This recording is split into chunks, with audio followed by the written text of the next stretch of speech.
Alright, here's another perfect job for your HD2. This is the new replacement mower bearing for this mower. Got it disconnected. This bolt on the far side is frozen, so you can't get this off, and there's no way to hold on to anything here. So I'm just going to cut that shaft off and then slide it right out through the middle. So you just jack up here.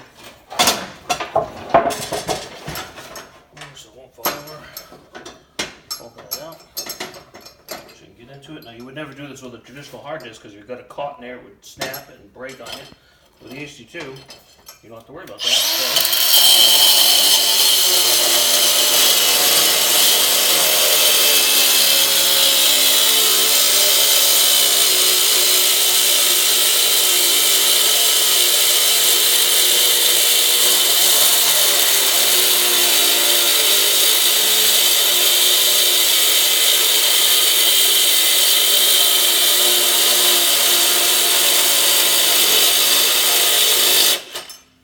So oh, I got a dead battery.